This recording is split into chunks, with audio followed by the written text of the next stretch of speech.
تبارك وتعالى وعزته وجلاله لأنتقمن من الظالم في عاجله وآجله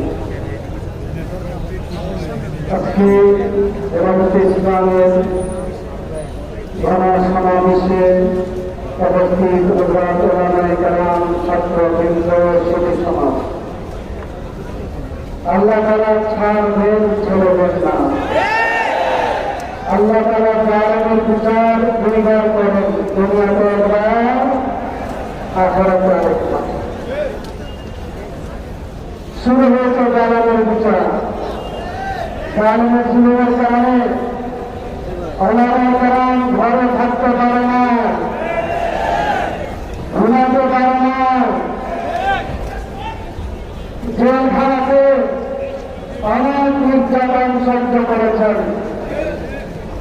জুলুমের বিচার হচ্ছে হবে, চূড়ান্ত বিচার এই দেশের মানুষ দেখতে চায়।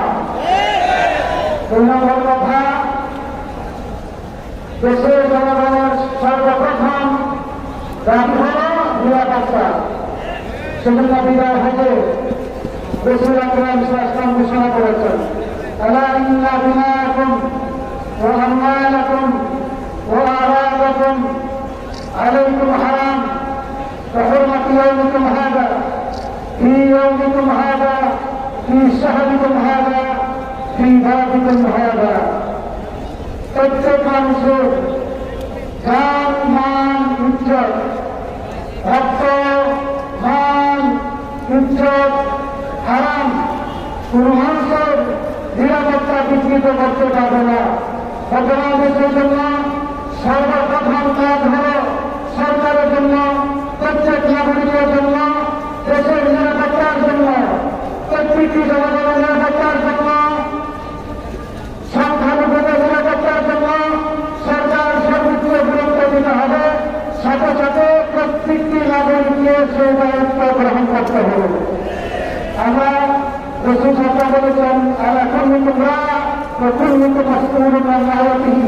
আজকে আমরা হেফাজতের নেতাকর্মী, আলেম, সমাজ, ছাত্রবৃন্দ প্রত্যেকটি নাগরিককে বলব, দেশের নিরাপত্তার জন্য, জানমালের নিরাপত্তার জন্য সকলকে পাহারাদার হিসেবে দায়িত্ব পালন করতে হবে। সাথে সাথে আজকে যে সমস্ত ছাত্র সমাজা আন্দোলন করে শহীদ হয়েছেন, আহত হয়েছে, শহীদদের জন্য মাগফিরাত কামনা করি, আহতদের রোগ মুক্তির কামনা করি এবং তাদের হত্যাকারীদেরকে দৃষ্টান্তমূলক শাস্তি সঠিক তদন্ত করে তাদের সর্বোচ্চ শাস্তির ব্যবস্থা করতে হবে। 2013 সাল এমন পরিবর্তে 2016 সাল এবং 2021 সাল থেকে 2024 সাল পর্যন্ত যত হত্যাকাণ্ড হয়েছে সমস্ত হত্যাকাণ্ডের সঠিক তদন্ত করে বিচার করতে হবে এবং অসংখ্য মামলা, একের জন্য মাথা 20টা 30টা 40টা পর্যন্ত মামলা, যাবতীয় সকল মামলাকে দ্রুত সময়ের মধ্যে প্রত্যাহার করতে হবে। পরিশেষে বলতে চাই, শিক্ষানীতি ইসলাম বিরোধী শিক্ষানীতি বাংলাদেশের মুসলমানরা জনগণ মেনে নেবে না। শিক্ষানীতির মধ্যে যে সমস্ত বিষয় ইসলামের সাথে সংঘর্ষিত, এই বিষয়গুলো প্রত্যাহার করতে হবে। সেই বিষয়গুলো প্রত্যাহার করতে হবে। সংখ্যালঘুদের মন্দির পাহারা দেওয়া হচ্ছে, আমরা প্রত্যেকের দায়িত্ব পালন করব।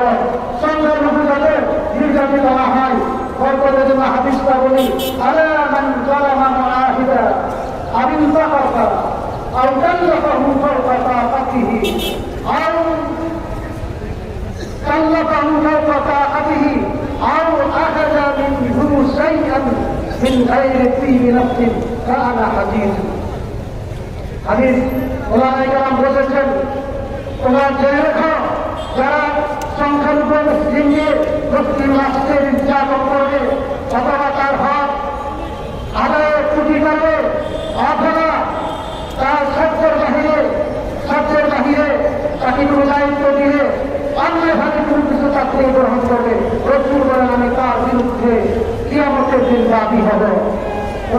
ভাইয়ারা, আজকে শান্তি সমাবেশ মহাসমাবেশের মধ্যে আজকে আমরা প্রত্যেকেই একজনের জন্য শান্তির দায়িত্ব পালন করবো। সবাই আল্লাহ তাআলা আমাদের সবাইকে